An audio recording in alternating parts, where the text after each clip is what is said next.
ಬಿಜೆಪಿಯವರಿಗೆ BK Hariprasad ಅವರು ಒಂದು ಸವಾಲನ್ನು ಹಾಕಿದ್ದಾರೆ. ಸಂವಿಧಾನದ ವಿಚಾರಕ್ಕೆ ಸಂಬಂಧಪಟ್ಟಂತೆ ಬಿಕೆ ಹರಿಪ್ರಸಾದ್ ಅವರು ಬಿಜೆಪಿ ನಾಯಕರಿಗೆ ಸವಾಲನ್ನು ಹಾಕಿರೋದು. ವಿಧಾನ ಪರಿಷತ್ನಲ್ಲಿ ದ್ವೇಷ ಭಾಷಣ, ವಿಧೇಯಕ ಕಲಹ ತಾರಕಕ್ಕೆ ಕಾಂಗ್ರೆಸ್ ಪಕ್ಷದ ಪ್ರಣಾಳಿಕೆಯಂತೆ ಬಿಲ್ ಜಾರಿಗೆ ಬಂದಿದೆ. ಸಂವಿಧಾನದಲ್ಲಿ ನಂಬಿಕೆ ಇಲ್ಲದವರಿಂದ ಸಂವಿಧಾನ ಉಲ್ಲೇಖ. ಬಿಕೆ ಹರಿಪ್ರಸಾದ್ ಆರೋಪಕ್ಕೆ ಕೆರಳಿದ ಬಿಜೆಪಿ ನಾಯಕರು.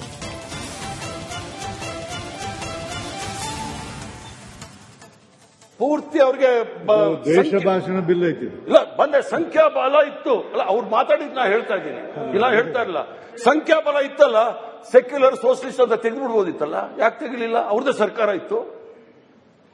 ಸೊ ಆದ್ರಿಂದ ದ್ವೇಷ ಭಾಷಣದ ಪ್ರಶ್ನೆ ಇಲ್ಲಾಗಿದ್ದೇನು ಅಂದ್ರೆ, ಕರ್ನಾಟಕ ರಾಜ್ಯದಲ್ಲಿ ಈಗ ನಮ್ಮ ಪೂರ್ವಜರ ಊರು ಪ್ರತಾಪ್ ಸಿಂಹನವರ ಊರು ದಕ್ಷಿಣ ಕನ್ನಡ, ಅವಿಭಾಜ್ಯ ದಕ್ಷಿಣ ಕನ್ನಡ.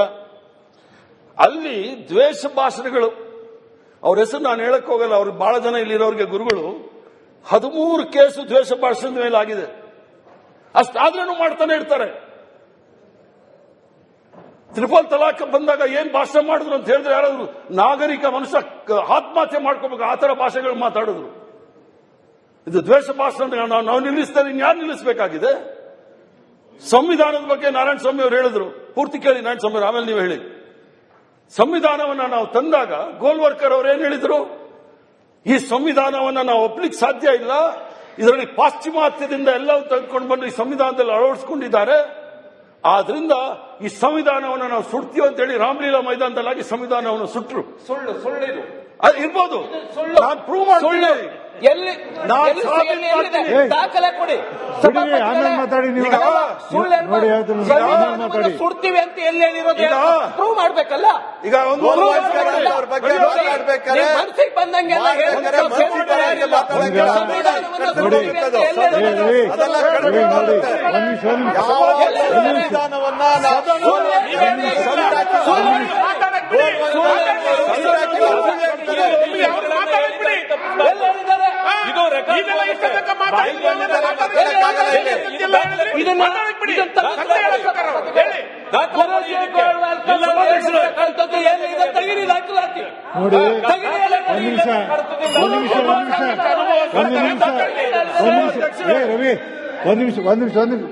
ಕೊಡಮ್ಮ ನೋಡಿ, ನಾನು ನಿಮ್ಗೆ ಹೇಳೀನಿ, ಕಡತ ಅವೇನಾದ್ರೂ ಸಂವಿಧಾನಕ್ಕೆ ಶಬ್ದ ಇದ್ರೆ ನೀವು ಬರೆದು ಕೊಡಿ, ಕಡತನ ತೆಗೆಸಾಕಿ. ನೀವು ಮಾತಾಡ್ತೀರಿ, ಅವ್ರು ಮಾತಾಡ್ತಾರೆ, ನೋಡ್ತೀನಿ.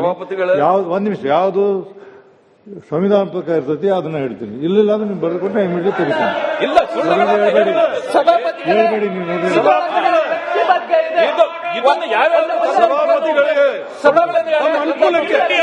ಧರ್ಮದ ಬಗ್ಗೆ ಮಾತಾಡ್ತಾ ಇದ್ರಲ್ಲ, ಅವಾಗ ಅನುಕೂಲಕ್ಕೆ. ಬಿಜೆಪಿಯವರಿಗೆ ಬಿಕೆ ಹರಿಪ್ರಸಾದ್ ಅವರು ಒಂದು ಸವಾಲನ್ನು ಹಾಕಿದ್ದಾರೆ. ಸಂವಿಧಾನದ ವಿಚಾರಕ್ಕೆ ಸಂಬಂಧಪಟ್ಟಂತೆ ಬಿಕೆ ಹರಿಪ್ರಸಾದ್ ಅವರು ಬಿಜೆಪಿ ನಾಯಕರಿಗೆ ಸವಾಲನ್ನು ಹಾಕಿರೋದು. ವಿಧಾನ ಪರಿಷತ್ನಲ್ಲಿ ದ್ವೇಷ ಭಾಷಣ, ವಿಧೇಯಕ ಕಲಹ ತಾರಕಕ್ಕೆ ಕಾಂಗ್ರೆಸ್ ಪಕ್ಷದ ಪ್ರಣಾಳಿಕೆಯಂತೆ ಬಿಲ್ ಜಾರಿಗೆ ಬಂದಿದೆ. ಸಂವಿಧಾನದಲ್ಲಿ ನಂಬಿಕೆ ಇಲ್ಲದವರಿಂದ ಸಂವಿಧಾನ ಉಲ್ಲೇಖ. ಬಿಕೆ ಹರಿಪ್ರಸಾದ್ ಆರೋಪಕ್ಕೆ ಕೆರಳಿದ ಬಿಜೆಪಿ ನಾಯಕರು.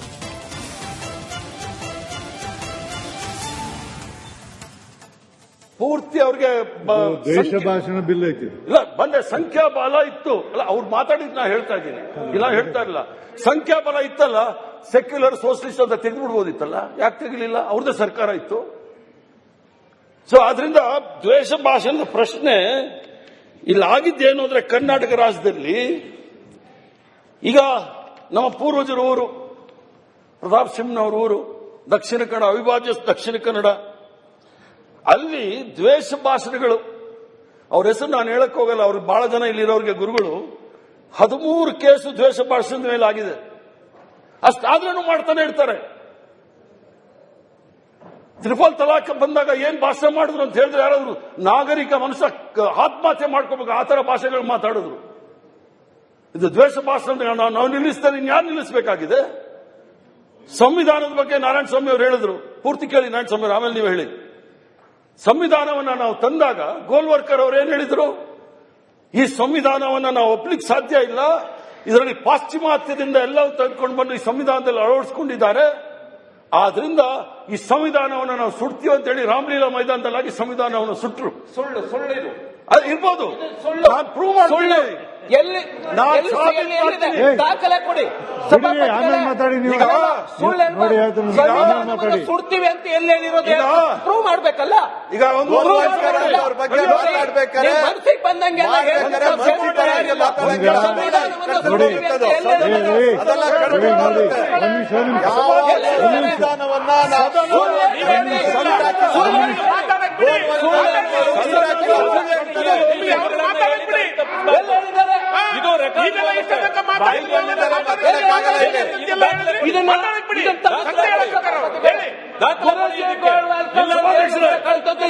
ತೆಗಿರಿ ದಾಖಲಾತಿ.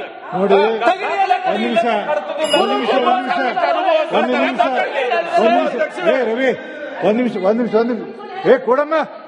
ಯಾಕೆ ನೋಡಿ, ನಾನು ನಿಮ್ಗೆ ಹೇಳೀನಿ, ಅವೇನಾದ್ರೂ ಸಂವಿಧಾನಕ್ಕೆ ಶಬ್ದ ಇದ್ರೆ ನೀವು ಬರೆದು ಕೊಡಿ, ಕಡತನ ತೆಗೆಸಾಕ್. ನೀವು ಮಾತಾಡ್ತೀರಿ, ಅವ್ರು ಮಾತಾಡ್ತಾರೆ, ನೋಡ್ತೀನಿ.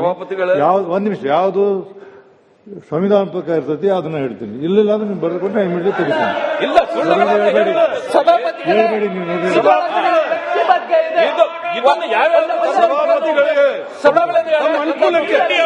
ಧರ್ಮದ ಬಗ್ಗೆ ಮಾತಾಡ್ತಾ ಇದ್ರಲ್ಲ, ಅನುಕೂಲಕ್ಕೆ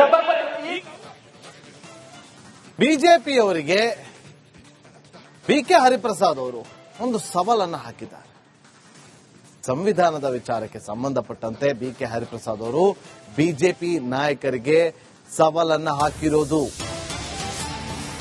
ವಿಧಾನ ಪರಿಷತ್ನಲ್ಲಿ ದ್ವೇಷ ಭಾಷಣ, ವಿಧೇಯಕ ಕಲಹ ತಾರಕಕ್ಕೇರಿ. ಕಾಂಗ್ರೆಸ್ ಪಕ್ಷದ ಪ್ರಣಾಳಿಕೆಯಂತೆ ಬಿಲ್ ಜಾರಿಗೆ ಬಂದಿದೆ.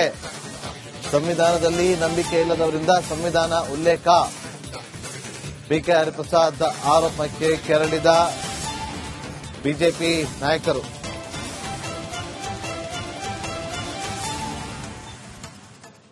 ಪೂರ್ತಿ ಅವ್ರಿಗೆ ದೇಶ ಭಾಷಣ ಬಿಲ್ ಐತಿ. ಇಲ್ಲ, ಬಂದೆ ಸಂಖ್ಯಾಬಲ ಇತ್ತು ಅಲ್ಲ, ಅವ್ರು ಮಾತಾಡಿದ್ ನಾ ಹೇಳ್ತಾ ಇದ್ದೀನಿ, ಇಲ್ಲ ಹೇಳ್ತಾ ಇಲ್ಲ.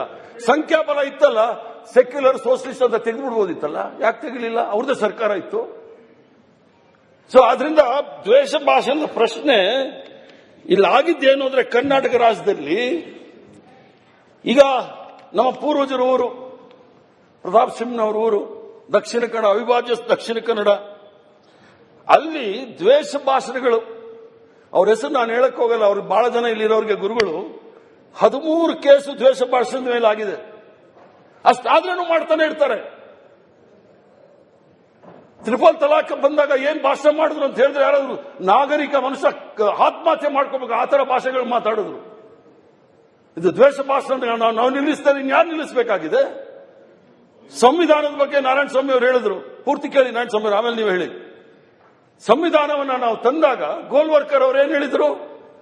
ಈ ಸಂವಿಧಾನವನ್ನ ನಾವು ಒಪ್ಲಿಕ್ಕೆ ಸಾಧ್ಯ ಇಲ್ಲ, ಇದರಲ್ಲಿ ಪಾಶ್ಚಿಮಾತ್ಯದಿಂದ ಎಲ್ಲವೂ ತೆಗೆದುಕೊಂಡು ಬಂದು ಈ ಸಂವಿಧಾನದಲ್ಲಿ ಅಳವಡಿಸಿಕೊಂಡಿದ್ದಾರೆ, ಆದ್ರಿಂದ ಈ ಸಂವಿಧಾನವನ್ನು ನಾವು ಸುಡ್ತೀವಿ ಅಂತ ಹೇಳಿ ರಾಮಲೀಲಾ ಮೈದಾನದಲ್ಲಾಗಿ ಸಂವಿಧಾನವನ್ನು ಸುಟ್ಟರು. ಸುಳ್ಳು ಅದು ಇರ್ಬೋದು, ನಾನು ಪ್ರೂವ್ ಮಾಡ್ತೀನಿ. ಎಲ್ಲಿ ದಾಖಲೆ ಕೊಡಿ. ಆಮೇಲೆ ಮಾತಾಡಿ ನೀವು. ನೋಡಿ ಹೇಳ್ತೀನಿ, ಆಮೇಲೆ ಮಾತಾಡಿ. ಸುಡ್ತೀವಿ ಅಂತ ಎಲ್ಲಿ ಹೇಳಿರೋದು ಪ್ರೂವ್ ಮಾಡ್ಬೇಕಲ್ಲ. ಈಗ ಒಂದು ಮನಸ್ಸಿಗೆ ಬಂದಂಗೆಲ್ಲ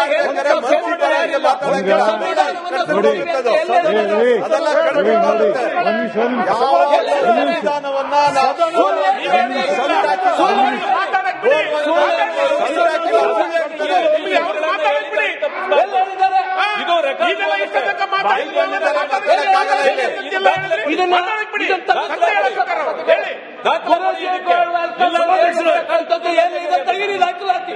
ನೋಡಿ